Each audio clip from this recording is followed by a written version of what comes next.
DNVR Draft Pod. We're doing it. Never have we done it more than we're doing it today on a special Friday show as the man, the myth, the legend, the Schwan man over here is ready for game day as his background may suggest. We are still coming to you from a nice little remote Toyota lounge. Toyota, proud partner of CU Athletics, of the NFL, the official vehicle of DNVR. Let's go places. And boy, are we ever going places on this show. We have a lot to get into, Schwan, man. So let's do it. Also, a big thank you to you all for tuning in today on a special Friday edition. A big thank you to my dear friends, Jake and producer Alyssa for making this happen. Sick kiddo, so we couldn't do it yesterday. So we're doing it today. We would never miss a week one preview like this one. Jakester, how's it feeling on the first day of the rest of your life? Immaculate. Incredible. I feel like my life has meaning again. It's amazing. Amazing. This is incredible. Incredible vibes from Jake. It's exactly what you love to hear. Not just week one, we're going to get into some futures as well. We've got a new mock draft from Fran Duffy. We can talk through what he has the Broncos drafting. And then a mega trade in the NFL. Karen Reed makes the roster as a UDFA. So much to get into from a college football roster standpoint. The whole shebang. I'm wearing my my Jordan Seaton shirt. Hank told me that the section we're sitting in today is it has been instructed to wear white. I was gonna say is that whites only. I don't think that's what I'm trying to say. No.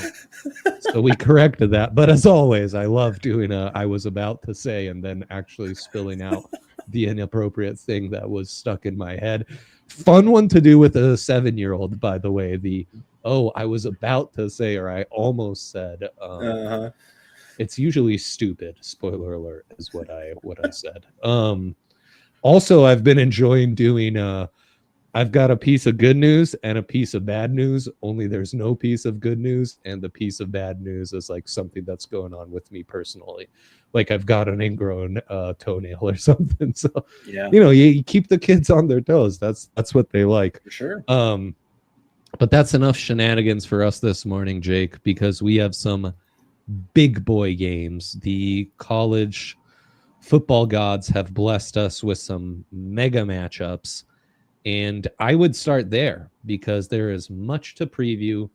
And I think we should start with actually you want to get CU out the way. Lots of people tune in for you, and I'm sure want to hear what your thoughts are on this Georgia Tech at Colorado game. Bet365 having the Yellow Jackets as -4 point favorites. Also, by the way, introduced my 7-year-old to Bees in the Trap. Hell yeah! Spotify has a clean version, so yeah, we've been singing Bees in the Trap quite a bit the last few days. Over under set at 51.5. What should we expect from this matchup of two teams that were right there on the verge of winning the ACC, winning the Big 12 last season? So what I think that the guys, Scott, RK, Neely, I think they think this is going to be a little bit more high scoring than I do. I think this is going to be a bit of a rock fight. Colorado really wants to run the ball. That's just the mission of the offseason. They want to prove they can run the ball. That's why Caden Salter is the starting quarterback. Right. I do expect there to be some explosive plays on both sides for sure. But just I don't think it's going to be anywhere close to what you saw with Shador and Travis, where they're just flinging the ball around the field.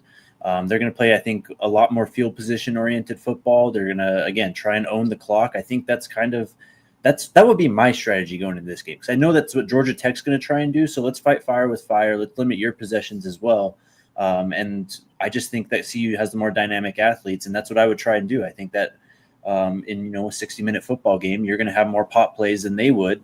They got some guys as well, but this is a game where CU, it's going to look completely different. I mean, I can tell you what I want here right now, but I truly don't really know what to expect from them. Yeah. Haynes King is healthy. Jamal Haynes is a really good running back. They're going to run around a lot. They're going to run the RPO game, run a lot of option. They love to, throw their receivers on jet motions and stuff. It's a really creative offense, actually, from Georgia Tech. So, but Colorado's strength, I think, for this team is going to be that defensive line. I think that's where you see – it's where just a lot of this rubber meets the road here.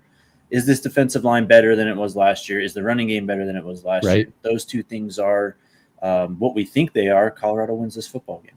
Yeah, I think the defensive line depth for Colorado could really prove to be a key here. And yeah, stylistically, it's interesting, but I think it's going to be way, way different from the last couple years under Coach Prime, where that was kind of classic Big 12 football, your older brother's Big 12 football, just how the Pirate would like for Big 12 football to be played. Shout out, rest in peace. Dude, always flying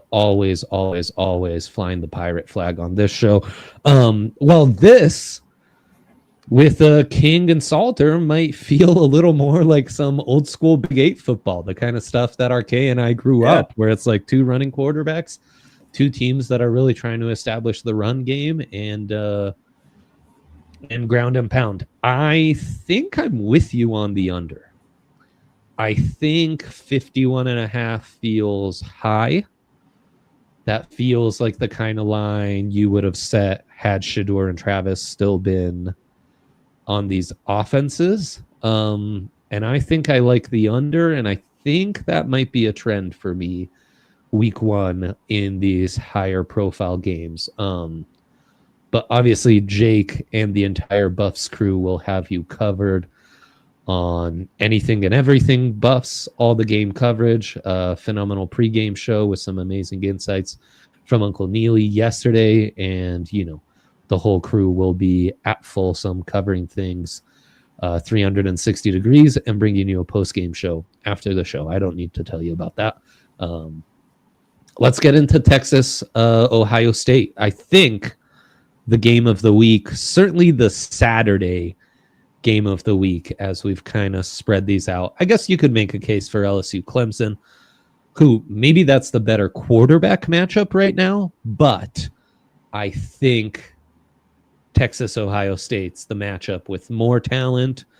I think we're actually seeing some movement on this line. Now we're seeing Texas +1, Ohio State as slight favorites. When the line's under 3 points, I mean, Vegas is telling you that's a pick 'em. There's really no, in fact, the money line is -110 even for both teams. This is a fascinating matchup, man. It's a fascinating matchup. I think pound for pound, maybe the two most talented teams in the entire country going against each other. I think Penn State, Clemson could make a case, but certainly you don't start that conversation if you don't have Texas and Ohio State in that mix. Texas returns a lot of guys.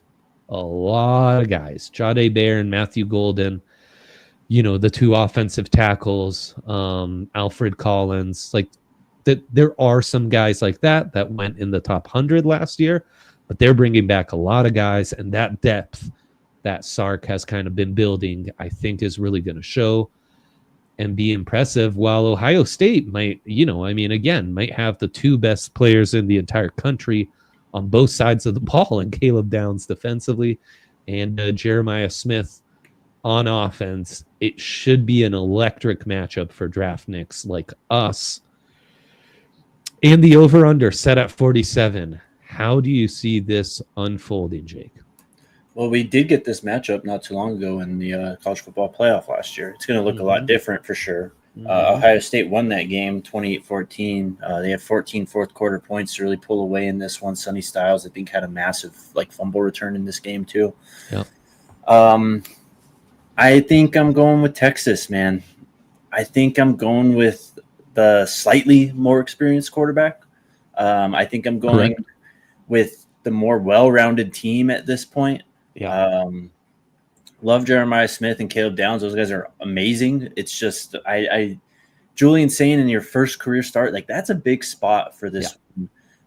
It is in the shoe. So look, Arch is a Manning though. I'm not gonna I don't think he's gonna be that shaken by being in the shoe, and he's played in some big games already too. So I think that the way that people talk about Arch is a little inaccurate right now. I think he's gonna ball out.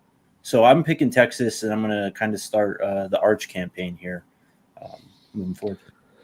Interesting. I think I'm leaning Texas as well. I think they're the team I trust more on both sides of the ball. Ohio State, the freshman quarterback combined with losing 2-star running backs, 2-star offensive linemen from last season. I think in just a season opener in a big out of conference matchup like this, you feel that. While Texas, yes, they've lost some defensive pieces, but they still bring back a lot. And I think the shock of oh snap, we don't have those guys anymore will be less. Especially losing those edge rushers for Ohio State is just a huge loss. And then I do think there's an Arch advantage. I do think this will be a smidge of a defensive battle. You said 2014 last year in the Cotton Bowl. 2014. So that's an unders game. And that's with 2 veteran quarterbacks. This one, it refreshed on me. I think I said was at 47. Yes, 47. And I like the under.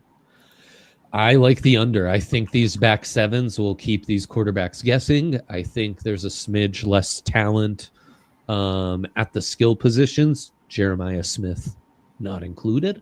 And I just think, you were pointing this out to me after I was complaining in the office about how the overs I bet on week 0 got me. And your point was come on, Dre. We first game for these college kids, the offenses are going to get rusty. It's going to be a bit of a slop fest. And I think you're exactly right. And I think slop fest is going to be a bit the name of the game for some of these games. So I'm all in on the under 47. My prospect of the game outside of Arch Manning and Caleb Downs and Jeremiah Smith is watch Anthony Hill. Yes. Anthony Hill is a phenomenal modern linebacker for the Longhorns. And the kind of guy who, if we were to slip down boards, that might not be the worst thing for Denver Broncos fans who maybe could just double up back-to-back years, go with back 7 talents from the Texas defense and feel really good about that. And then just final point to add, of course, we are horns down on this podcast. Always. And forever, Texas legislators, come get us. Come get us, truly. See what kind of fire you're going to get. There you go. That's 15 minutes into the show. Ready for an ad break. We've gotten through one game. So good for us, Jake. Really. Hey, we're back. We are so back, baby. We are so back. There's no milking anything anymore. It's just talking ball and getting into it all. So yes, let's take our first break. And on the other side, we are going to talk LSU Clemson, maybe the best quarterback matchup of week 1. Of course, though, As you can imagine from hearing our first week 1 preview, we are brought to you by Bet365. Bet365 is where we are going for all our lines. Future talk coming up on the other side of the show. That will also be brought to you by Bet365. Just an incredible partner and app. They are also the official partner of your Denver Nuggets and Colorado Avalanche, and the only place you can get DNVR custom bets. It is so beautiful. You can go on the app right now, click on that Broncos-Titans game, and you'll see all their boosted SGPs, and ours is right at the top with our beautiful logo, and it says DNVR Broncos Podcast Parlay on it. So check that out. That's going to be a great one to get into this week. You just heard how we're feeling about the big game of the week and the Buffs game, how we're going to bet about that. So get in on the fun where new customers now get $200 in bonus bets when you bet $5, win or lose. That's right. Bet a Friday game. As soon as that's settled, even if you lose your $5 bet, bang, $200 in bonus bets. It's that time of year you want to get in on the fun. Use code DNVR365, deposit $10, and place a bet for $5 to get $200 in bonus bets if your bet wins or loses. Bonus bets can be used on the spread, total, player props, futures, and more. Whatever the moment, it's never ordinary at Bet365. Must be 21 plus, physically located in Colorado. Please gamble responsibly. If you, someone you know has a gambling problem, wants help, call or text 1-800-GAMBLER. T&Cs apply. And a shout out to our friends at Toyota, the proud vehicle partner of the DNVR, the proud vehicle that is often taking Jake up to Boulder.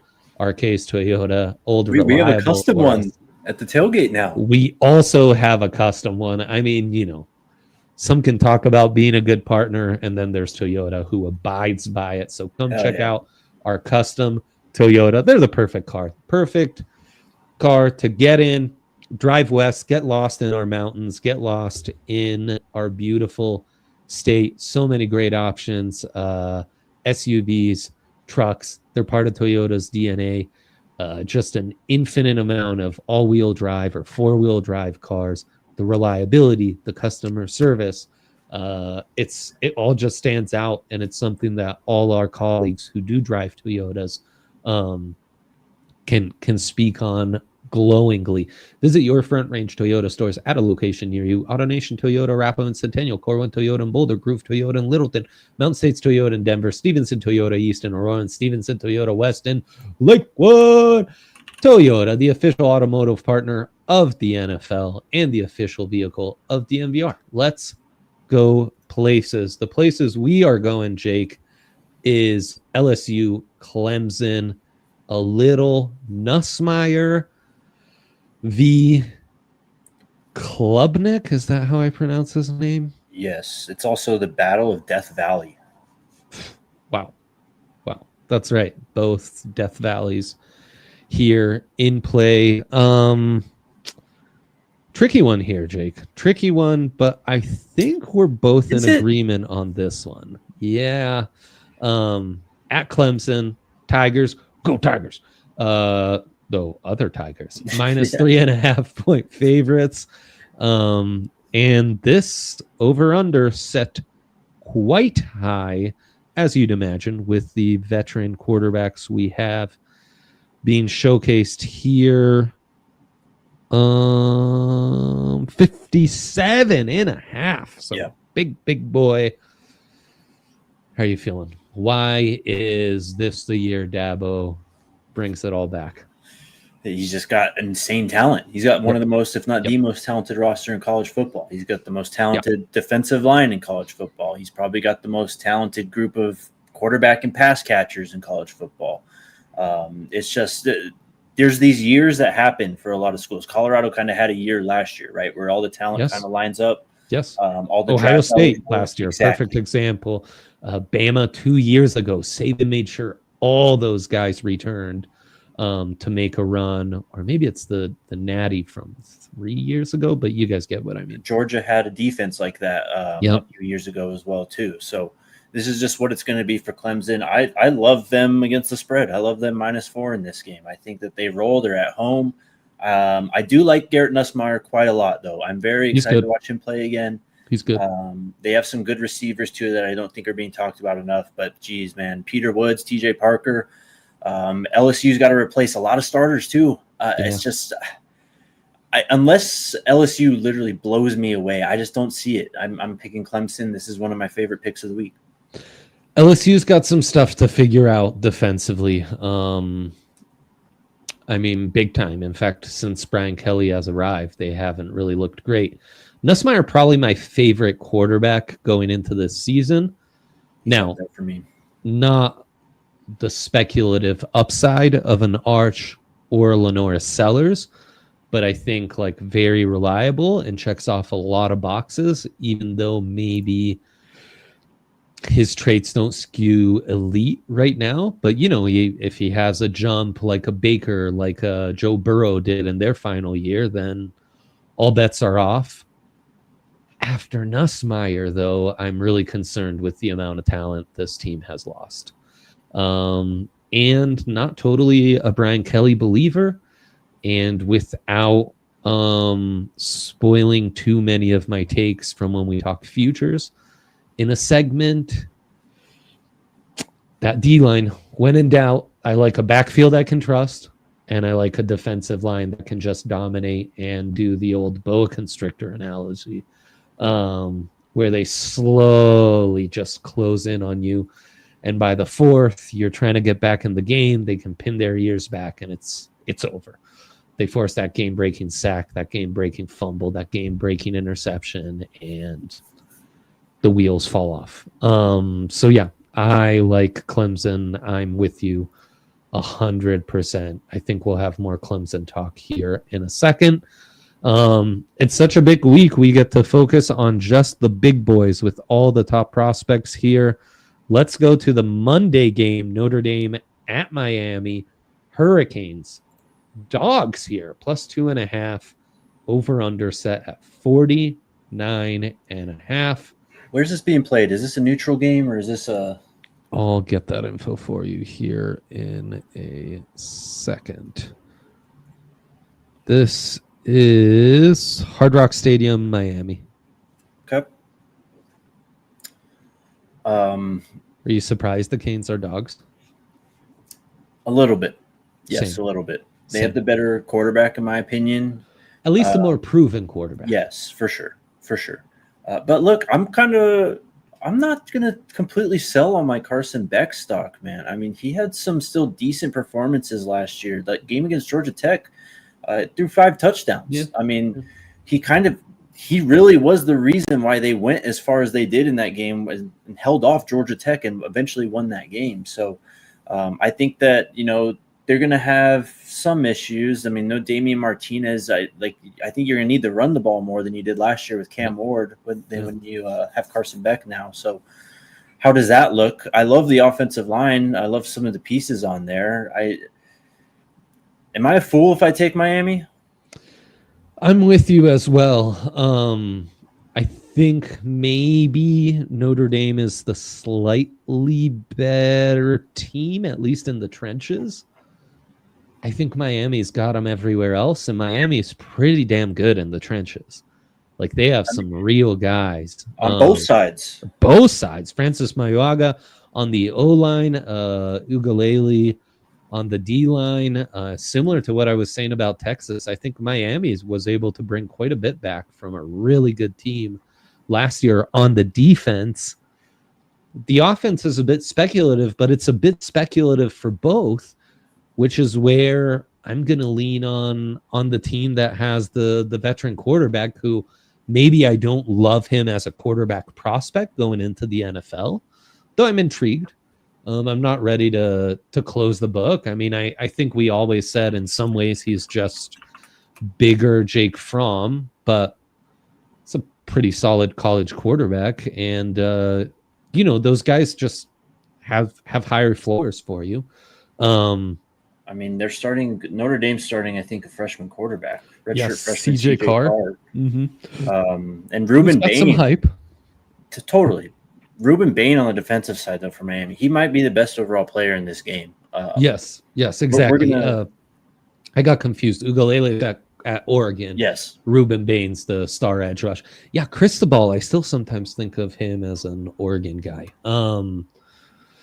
So yeah, there you go. I think we're completely aligned there. Notre Dame, I think, is intriguing. I'm all in on Jeremiah Love. Yes, me too. But yeah, and I think the defense is just going to be pretty consistently good with Freeman, and the same with the offensive line. But yeah, quarterback is the big question mark, and I think early in the season we might see some growing pains there. I'm with you. Let me run through a few more games and picks I like at Bet365 before we take our second break. I like Bama 13.5 to cover against FSU. Me too. I just think things in Seminoles land is completely toxic. And I think Bama's going to be very motivated. And they bring back some decent talent as well. 13.5, really high line for week 1. But I mean, if it's anywhere close to the Florida State from last year, it should be doubled. Remember, and also the offseason, Thomas Castellanos talked a lot about this football game. I think Alabama has a lot of bulletin board material going into this one. I think, do you remember that season opener? I think Jalen Hurts, it was his freshman year. They played USC at Cowboy Stadium, and USC came crawling out the smoke to start the game, and the final score was 59-3. No, I think Bama's in a great spot here, so I'm very intrigued by that one. And then I like 2 dogs to cover massive spreads. Marshall plus 39. Kirby typically doesn't cover these huge spreads. Now Marshall has lost everyone as their head coach left last year and basically took the team with him. So they're very speculative, but I don't think Georgia's like that this year. I think they let their foot off the gas as early as the second quarter, and this is closer to like a 31-point spread. Yeah. And then on you tempting me, I'll take New Mexico to cover 34.5 against Michigan. It's a coachless game, right? No, they're doing that. They might be doing that later. But it's Bryce Underwood's first start. I just think it's going to be, it's going to be slower for them to get going, and the defense won't be as dominant as a Michigan defense has been the last couple of years. So UNM is replacing their whole program. Oh, that's the thing. So you never know. Maybe this will look like when I thought the Rams would cover against Texas and Michigan the last couple of years, and it was never anywhere close. In my defense, I think those Texas and Michigan teams had a lot more veteran talent. Yes. And then I like those 2. Yep, we've covered everything else. So I like Baylor tonight against Auburn at home. I think they have the better quarterback, Sawyer Robertson. You're gonna see his name a lot more as this season goes. I like the money line actually too. That's actually gone down. It's only plus 105 now. A couple other games. You mentioned Alabama. I love the Crimson Tide in that football game. Yeah. In that Auburn game, watch defensive lineman Keldrick Falk. Fran Duffy had him as the 2nd overall pick in his mock draft. Kid with nutty tools, 6'6", 288 pounds. He's the kind of athletic specimen that the NFL always goes after. Big year for Auburn. Big year. That'd be a traumatic start to the season. I don't think it gets off well for them. I really don't. Fair enough. Baylor's good. That's the thing. The floor is very high on like a lot of these Big 12 teams. Yeah. They just come in with a lot more polish than, and it's college football in 2025. Like there are so many unknowns, and there are actually quite a few like knowns in the Big 12 conference. Well put. Okay. Let's take our second break, and then we'll get into some preseason draft takes and futures. But first, a shout out to our friends at Taco Bell. If you haven't seen, they've launched the Buff Box, and it is incredible. It's got guys like Big Seaton on the cups.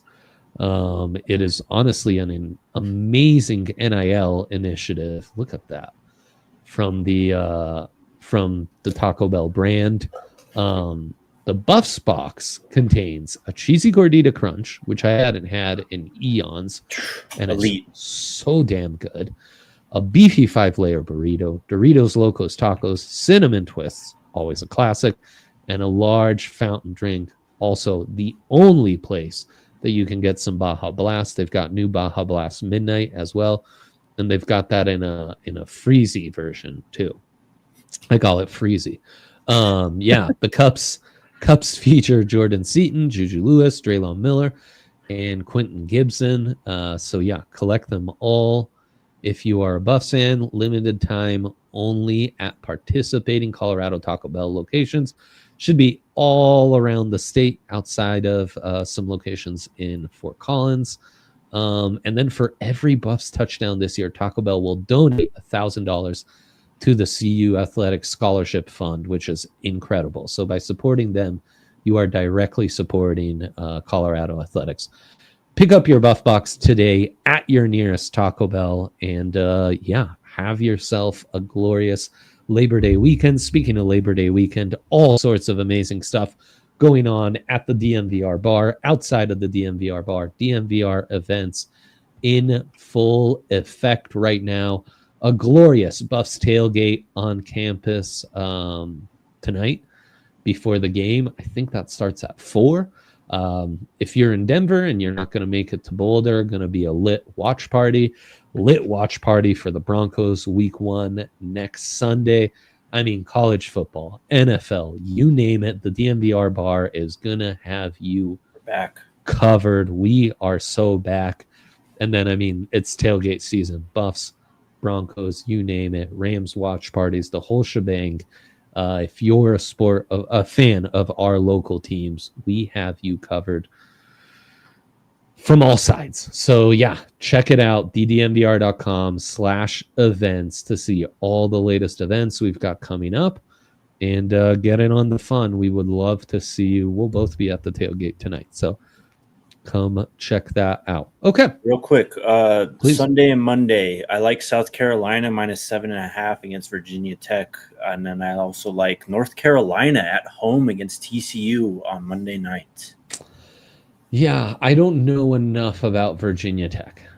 I know worry enough about South Carolina, though. I worry there's some South Carolina bait because of how good they were last year. And college football fans know Sellers. They know Stewart, right, is the freshman star pass rusher. But that one almost seems too easy. You're kind of freaking me out now. And I'm a Belichick skeptic, but look, I think riding with the Tar Heels might not be the worst idea. TCU was in this exact spot 2 years ago against Colorado. They got to be True. Sonny Dykes. True. Sonny, man. I know. Good old Sonny against Bill Belichick. It's a fascinating coaching matchup for sure. And, Belichick might just be like, oh, this rinky-dink offense, I know exactly how to stop this. Yeah. And if that's the case, I really like the under. Just saying. 56.5. Yeah. Let's do some preseason draft takes and futures. Let's start with the draft takes. And let's start with Fran Duffy's mock draft, where he's got the Saints taking Garrett Nussmeier, as I mentioned, Keldrick Falk, the outstanding defensive lineman from Auburn, going 2nd overall to the Titans. Drew Allar to the Cleveland Browns. Caden Proctor at 4 to the Giants, and Lenora Seller, the 5th overall pick, to the Jets. Then we have Peter Woods to the Panthers. He's one of the star pass rushers from Clemson. Caleb Downs to the Raiders. Boy, that would suck. Sam Levitt to the Colts, 8th overall. Avion Taylor to the Browns. Again, that's the pick from Jacksonville from last year. And the Dolphins closing out the top 10 with Spencer Fano the Utah offensive lineman. For the Broncos at 19th overall, Fran has him taken. Sonny Styles, the Ohio State linebacker who's been converted from safety.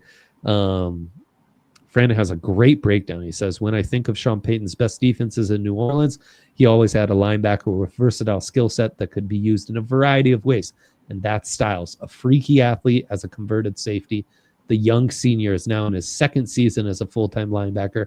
And if he makes even just a small mental improvements this fall, I think he's a lock to go for the first round. He has insane explosiveness and range. He can match up against backs and tight ends in the middle of the field.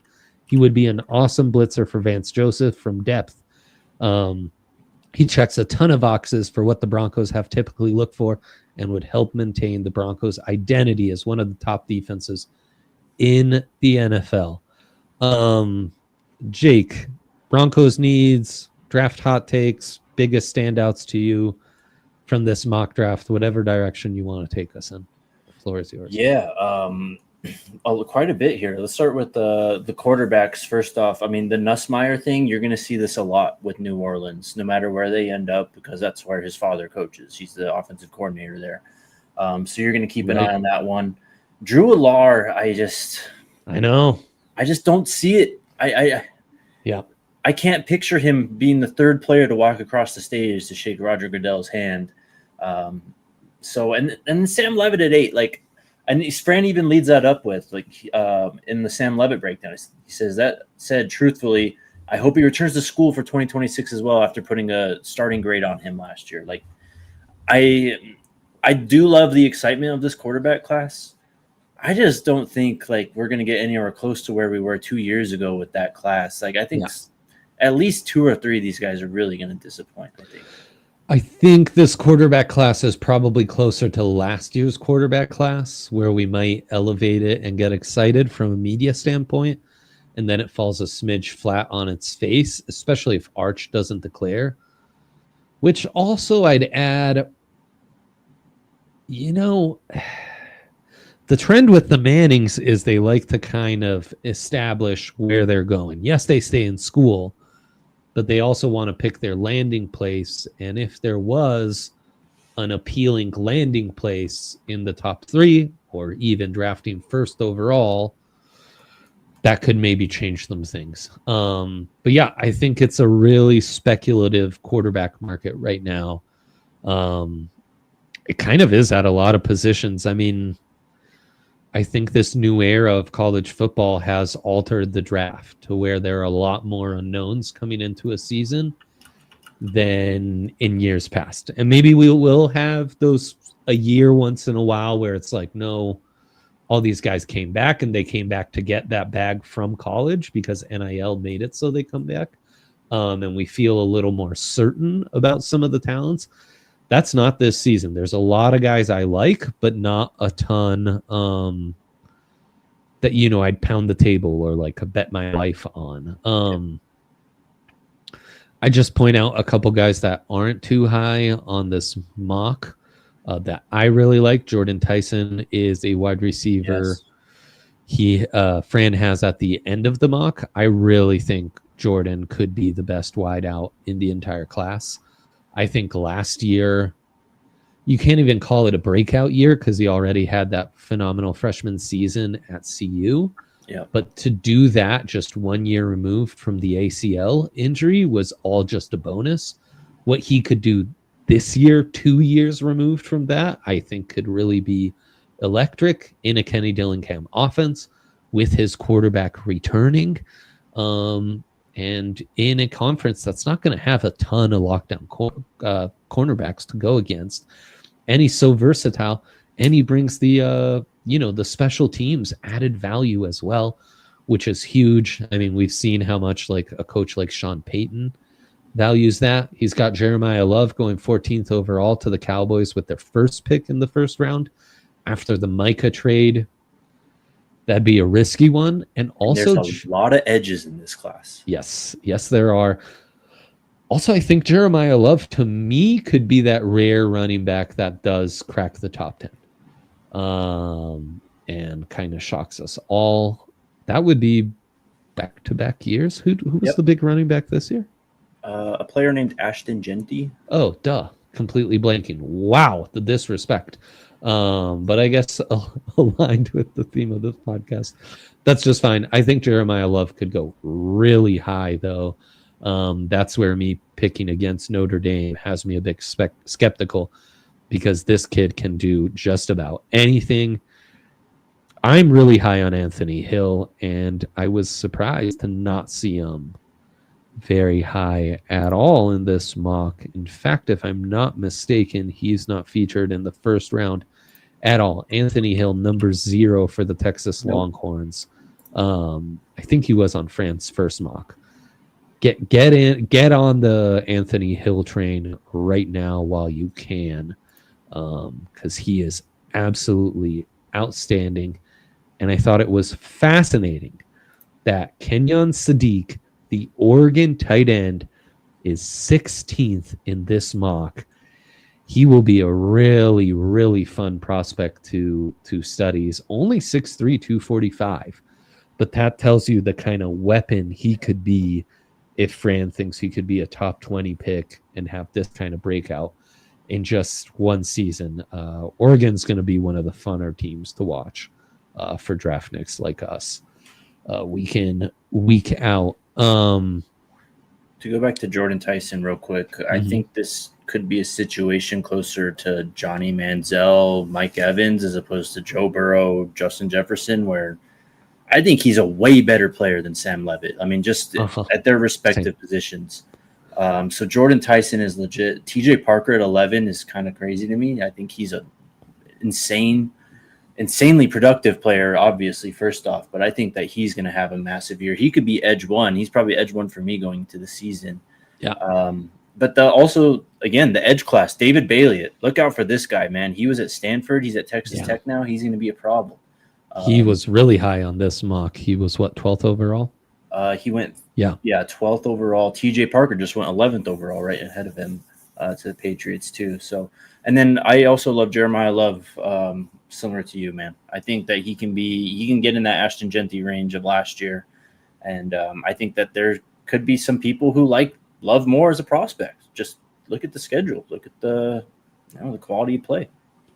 Bigger, longer frame. I think he offers more as a receiver, maybe more. Well, Genty was pretty awesome in pass pro when he wanted to. Very young too. Yes, and then the feet, the vision. He just has some really enticing prospects. He starts the season as my 3rd ranked prospect, which, like, I understand there's positional value that's going to factor into all this, but even with that, he's as high as 3rd overall.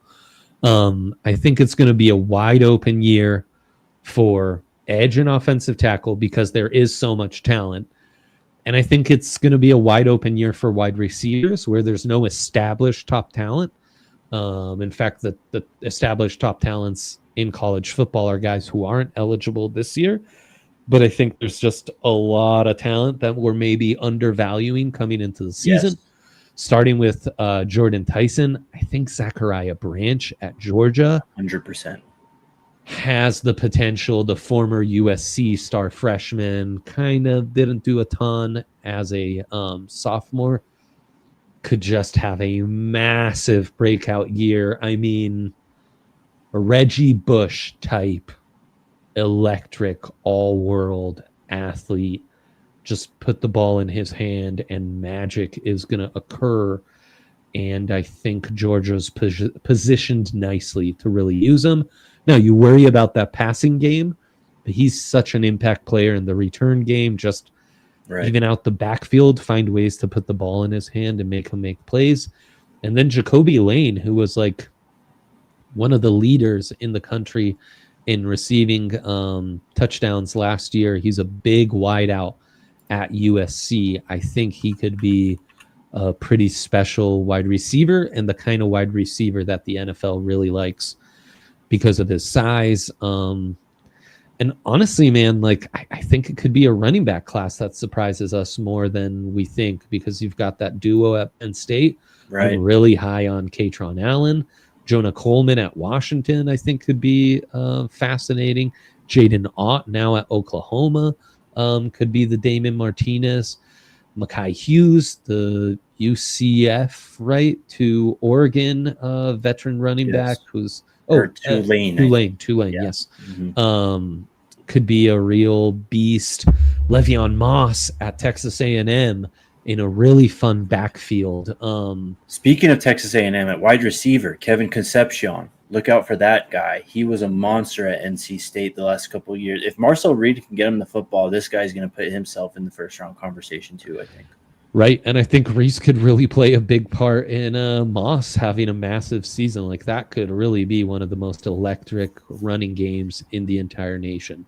And yeah, also remember the name Chase Roberts, BYU captain, speed for days, tall. I think he's another guy that's kind of flying under the radar who could have a big year. And all of a sudden people are like, oh, why is this 6'3" wide receiver who's had nothing but production, is a team captain, has like returning ability, inside out ability. Like, you know, you start talking yourself into him as a like late first rounder, basically. Good, Jake. Those were some good draft hot takes. If we're real quick though, watch out for Colorado's guys too when we're talking wide receivers. Omari Miller, Sincere Brown. Sincere Brown is 6'5", around 180 pounds, can run like the wind. No one outside of Boulder really knows who that guy is. You're going to find out tonight. Omari Miller has true superstar potential. Yeah. Anyone who watched the USC games exactly. That, yeah. Also, just a couple more real quick. Ohio State, Jeremiah Smith is the guy, but they're going to start 2 other 5-stars in 11 personnel, and Carnell Tate and Brandon Innis. So I just watch out for those guys. I'm pretty sure Innis is draft eligible, so keep an eye out for Tate and him. Tate also. Yeah, that's always kind of the wide receiver room to watch, and I think outside of Smith, they'll surprise you once again with some incredible talent. Okay, good stuff, Ios. Check out Fran Duffy's mock draft. You need to be a diehard, but you know, 'tis the season, so support Jake and all the other crew's work with all the exclusive, phenomenal written content you get on our website. That, frankly, to me, is second to none. Okay. Let's get into some college football stuff. And you know what, Jake? Let's start with Heisman picks. How do you feel about that? I'm down. Obviously, in our stupid state, because of the legislators, we cannot bet on Heisman bets, but they are available. I was looking at Bet365 lines online.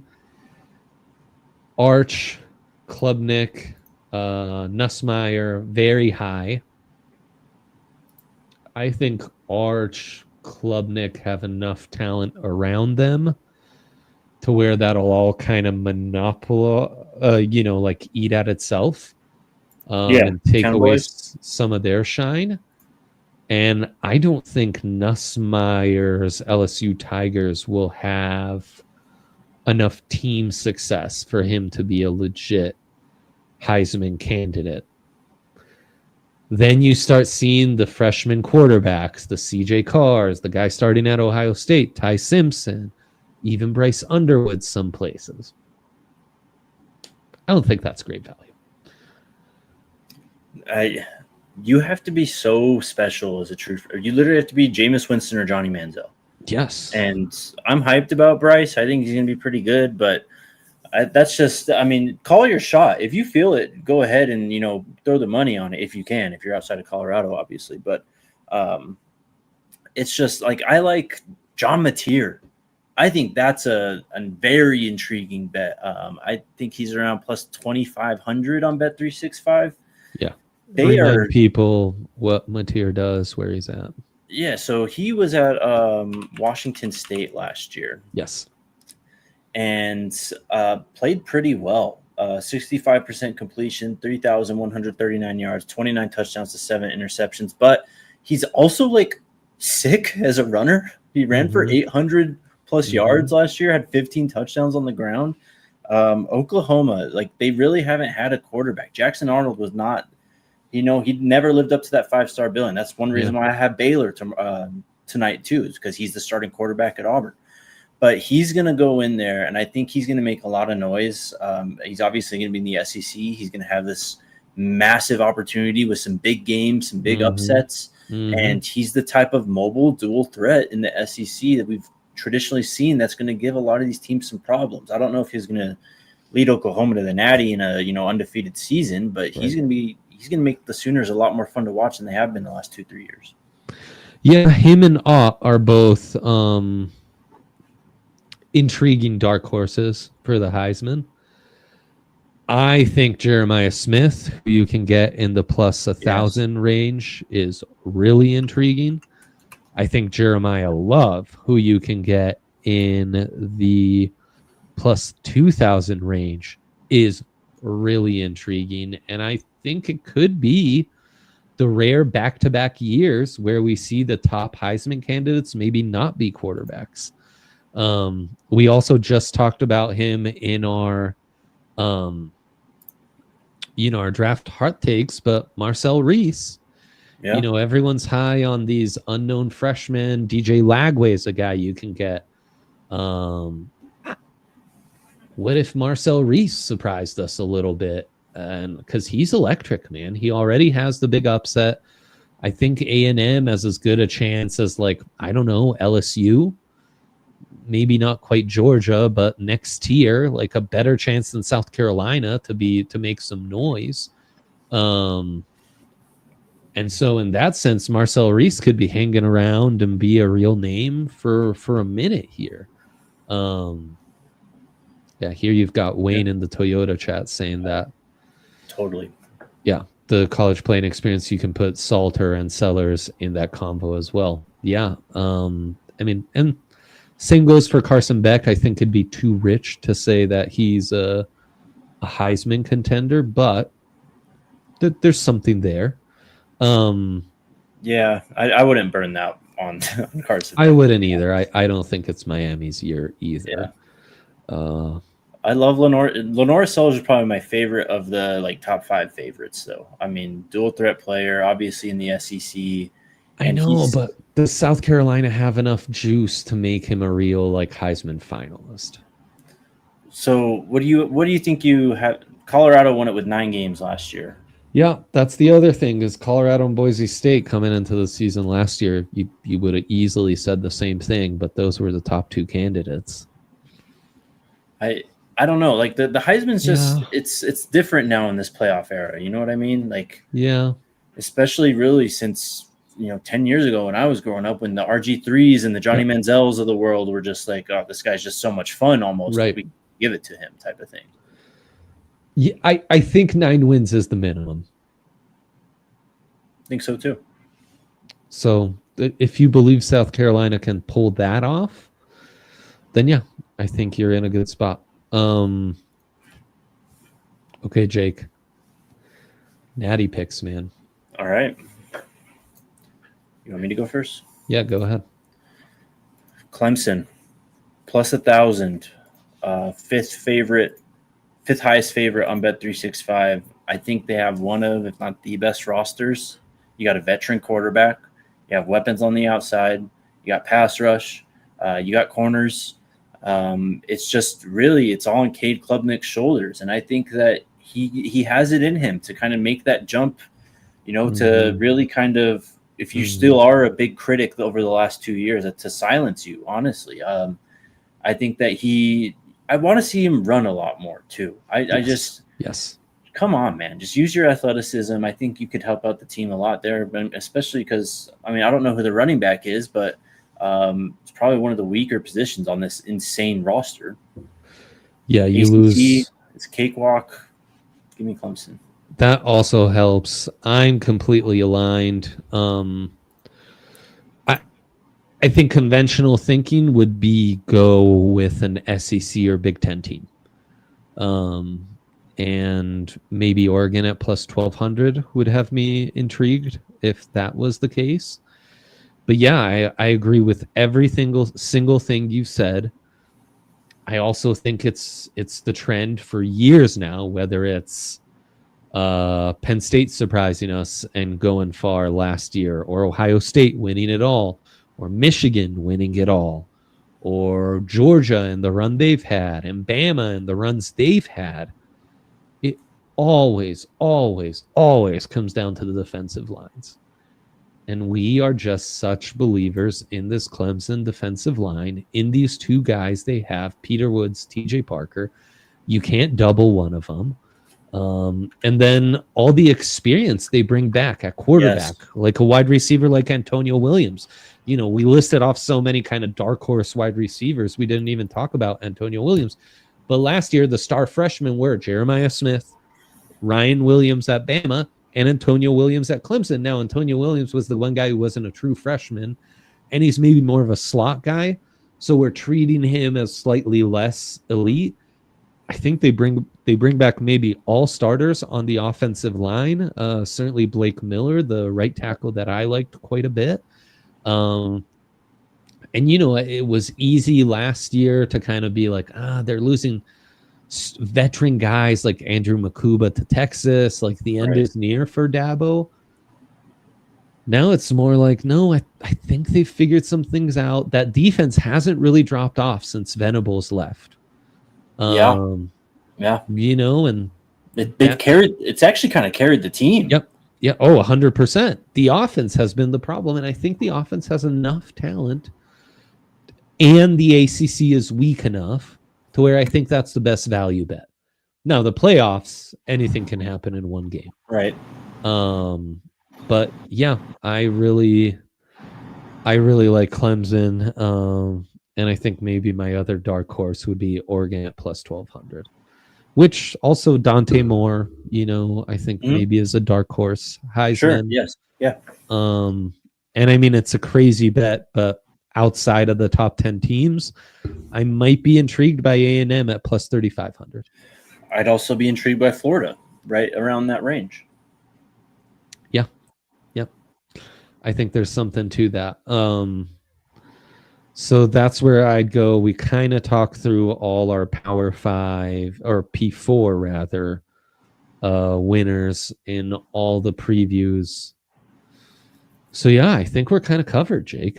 Do you have like a dark horse like CFP at large team to make the playoff? It's a good question. If I say SMU, does that count? I'll accept it. Even though they're in the ACC. I like what they have going. I was an SMU believer last year, and I think quietly they're doing a lot of the things that like Texas A&M is getting national news for. And I mean, coming off a season like last year, you can't disrespect those guys. You got to believe a little bit. So, yeah, I also think Indiana could be frisky. Yeah, they're getting a lot of hype right now. I'll throw out Michigan. That's what worries me. Yeah. Throw out Michigan. I think Michigan can absolutely win this conference. I don't think Ohio – or do you think Ohio State's like top 4? Like they're going to get a bye in the CFP? Like they're that good this year? I think for the first time in a minute, you come into this Big Ten season and they're not the favorites to win the conference. I think Penn State and Oregon sit ahead of them. I think it was easier for Ryan Day to establish the run with the veteran O-line and running backs he had last year. I think that's going to be far harder to accomplish with the inexperience you have at those positions and a young quarterback who might not warrant as much of the opposing defense's attention. So no, I'm not really an Ohio State believer as far as getting a top 4 bye. You've talked up Washington, and I think Washington's frisky as well. Washington's intriguing. Jed Fish finally got a lot more of his guys in. Even got some more Arizona guys in, and just Tacario Davis, kind of a quarterback whisperer, man. Like I just think that offense is going to run pretty good, and if we're going to still kind of hang on, you know, maybe long shots here, this is definitely one. They struggled last night against, I think, an FCS team, but Duke with Darian Mensah. I think Darian Mensah is a really good quarterback. He's coming in from Tulane as well.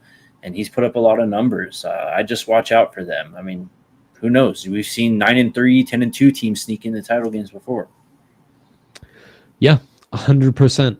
Washington low-key has like decent amount of NFL talent on my board.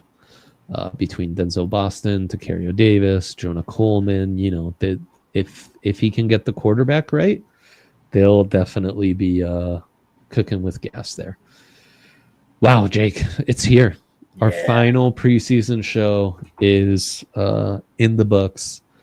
And can't wait to come to you next week and have some scorching hot takes on LSU, Clemson, Texas, Ohio State, Notre Dame, Miami, the Buffs, CSU, you name it. We will have you covered. Obviously, we'll be following the Broncos, their needs, team building topics, the whole shebang. So thank you so much for tuning in. Bless you all. Have a great Friday and Saturday. May you never leave your couches. May the silver bullets be flowing and refreshing, and the Taco Bell, deliciously spicy. And shout out to the legend producer Alyssa for making this all work.